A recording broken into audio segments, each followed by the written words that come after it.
Меня часто спрашивают, как же нарастить корни у котлеи? Потому что в посылке получили 3 бульбы, а корней нет, есть только вот такие старые. Что нам сделать, чтобы начали расти корни?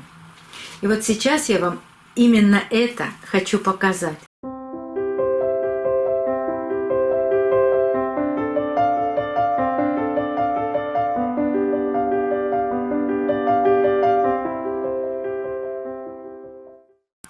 Добрый день, друзья! Бывают такие дни, когда идешь с работы, думаешь, дома все хорошо, все в порядке, приходишь, а там сюрприз. И сюрприз не из приятных. Вернувшись домой, я увидела, что на полу лежит вот такая котлея, горшок перевернут, а вон бежит, смотри, вот это бежит мастер. Я думаю, что это он виноват. Грунт рассыпан. Ну и на полу нахожу вот такую котлею. Думаю, ну сразу пересажу, потому что нет никаких проблем.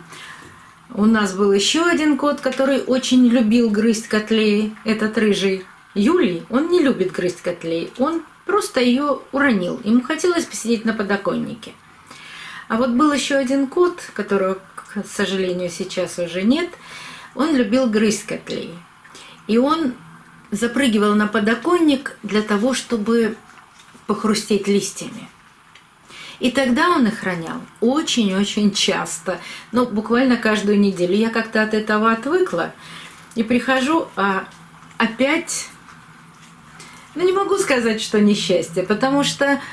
Помня о тех падениях котлей, я их просто брала, опять сажала в тот же грунт, котлеи продолжали чудесно расти и цвести, и никаких проблем у меня с этими котлеями не было. Но мне захотелось вам показать, какая же корневая система у котлеи, как она растет.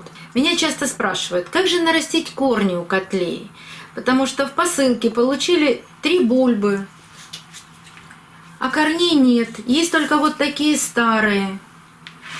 Что нам сделать, чтобы начали расти корни?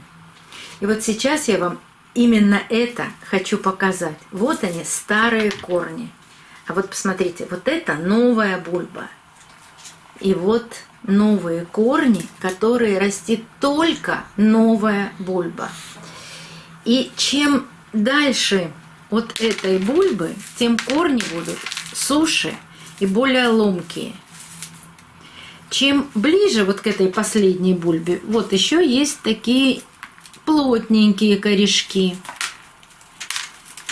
То есть у котлеи корни растут только от новой бульбы и никогда не растут от старых бульб.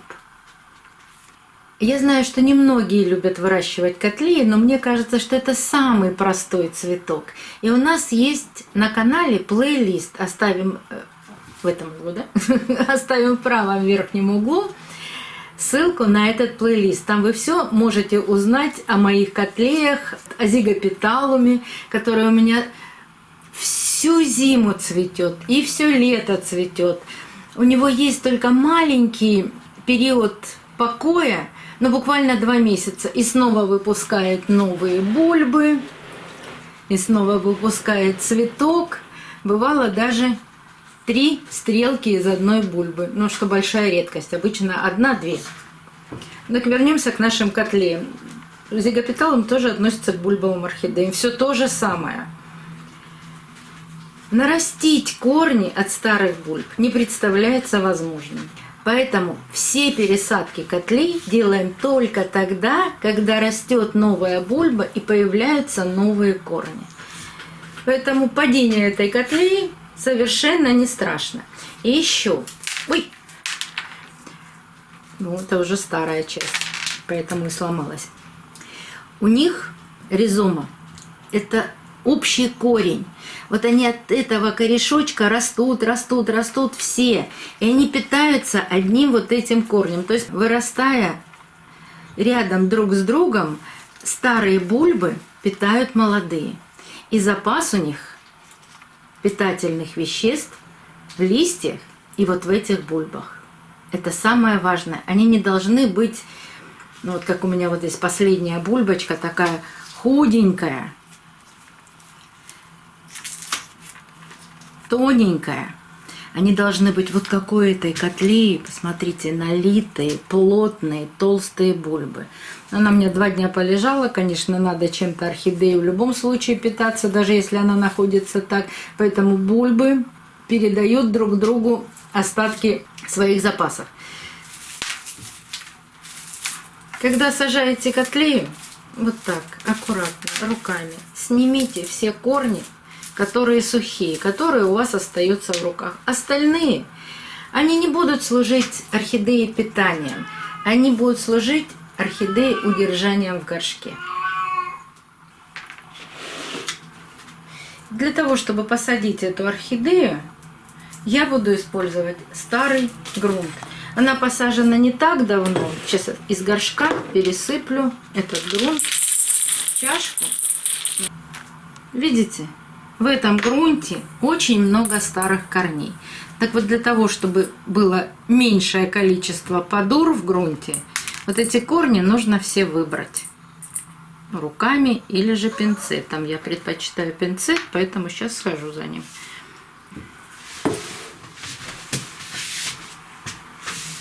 Ричи, ты никого не пускаешь в комнату? Поэтому сидишь в гордом одиночестве. Конечно, принес все игрушки, сидит в гордом одиночестве.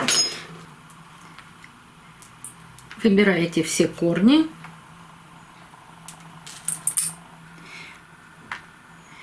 Какой у меня здесь грунт? Небольшие кокосовые чипсы. Кора. Керамзит и циафлора. Коры больше, циафлоры и керамзита меньше. Для бульбовых орхидей нужен влагоемкий грунт, потому что корни котлей и вообще бульбовых орхидей отличаются очень сильно от корней фаленопсиса. У фаленопсиса большие толстые корни, а у них тоненькие, маленькие, светленькие. И если корни фаленопсиса участвуют в фотосинтезе, то корни котлеи не участвуют в фотосинтезе. И можно сажать в непрозрачный горшок и в влагоемкий грунт. То есть грунт должен быть слегка влажным всегда. Так, ну вот. Пока котлея лежала отдельно от горшка, грунт немножко просох.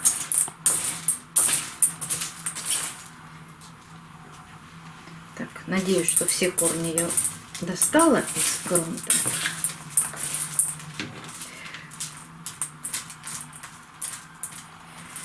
Я хочу положить сразу в грунт несколько гранул аминосила. Вы знаете, что я в бульбовой орхидеи всегда добавляю при посадке аминосил.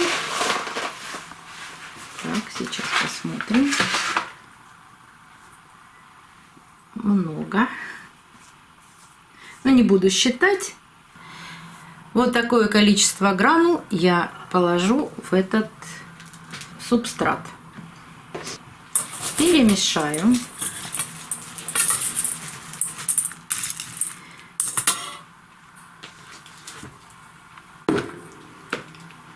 Как сажают котлеи? Не так, как фаленопсисы по центру горшка, а ближе к одному краю и дальше от нового роста. То есть для того, чтобы дать возможность котлеи расти дальше.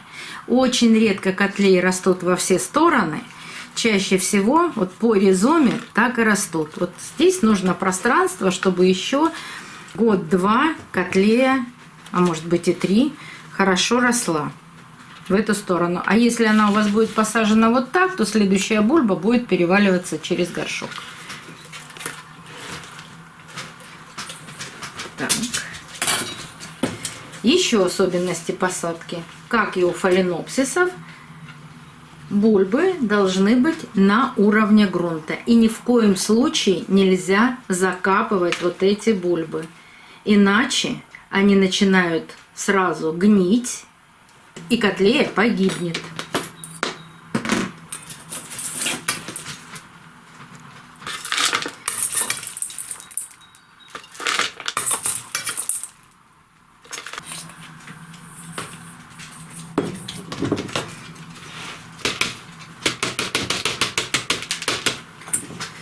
Постучав по горшку, я понимаю, что грунта немножко не хватило. Но я какую-то часть грунта выбросила. Ну, ничего страшного. У меня есть еще кора с керамзитом. Я досыплю кору с керамзитом. Здесь совсем немножко нужно.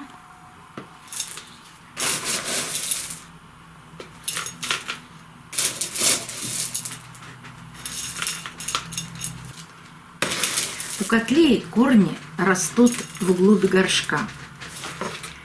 У них нет воздушных корней.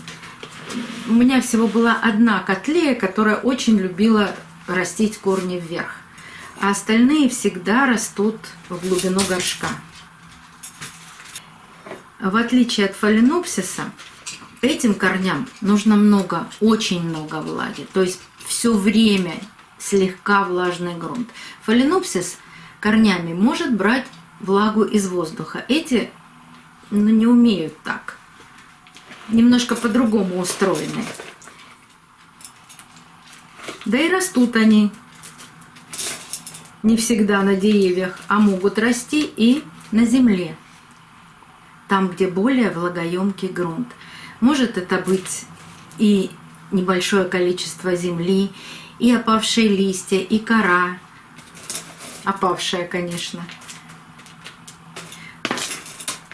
Но это орхидеи. Они приспосабливаются так, как им удобно, а не так, как нам хочется. Можно поставить держатель для цветоноса. Вот видите, у меня здесь соединены бульбы. Можно сюда же поставить держатель для цветоноса, чтобы эта бульба росла не в таком наклонном состоянии, а ровнее. Хотя можно подложить и кусочек коры. Вот так. И тоже будет ровно. Главное, чтобы ее никто не трогал. И после посадки котлеи ее можно сразу поливать. Мы здесь не нарушили ни корни, ни листья, никаких трещинок там не было.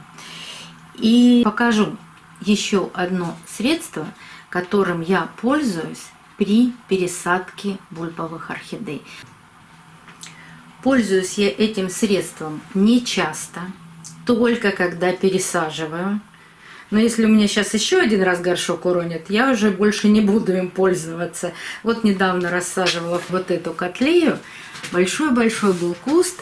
Вот тогда я воспользовалась средством аминосил с янтарной кислотой и хлореллой. То есть сразу после посадки я беру чайную ложку. У меня это не паста уже, а какая-то жидкость. Но мне нравится, как от нее сразу начинают расти корни у котлеи. Чайная ложка на литр воды. Она такая пастообразная, густая.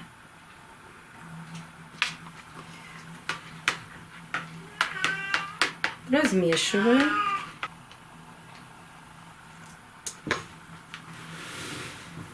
И наливаю в горшок.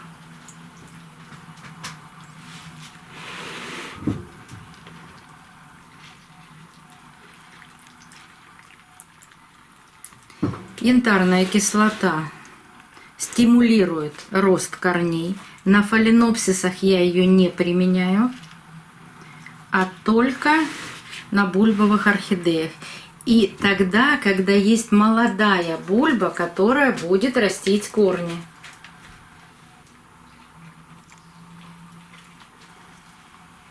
Даю постоять примерно час для того, чтобы грунт пропитался и впитал нужное ему количество влаги.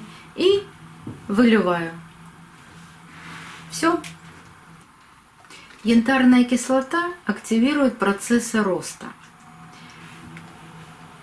Но я ее использую только вот в этих целях. Хотя тут пишут, что цветение до 60 дней, но, к сожалению, котлеи и бульбовые орхидеи, вот как зигопиталум, как вот эта моя красавица котлея, они цветут всего 4-5 недель. Так что янтарная кислота тут не простимулирует цветение, а вот рост корней простимулирует от молодой бульбы. Надеюсь, что с этой котлеей будет все прекрасно. Я даже не надеюсь, а точно в этом уверена. А зигопиталум, который стоял на протяжении всей съемки рядом со мной, источает очень нежный и приятный аромат. Также вкусно пахнут и котлеи, но по-разному. Здесь немножко запах с перчинкой. И цветут они действительно всего 4-5 недель. Но меня это очень радует. До новых встреч, друзья! Увидимся на канале.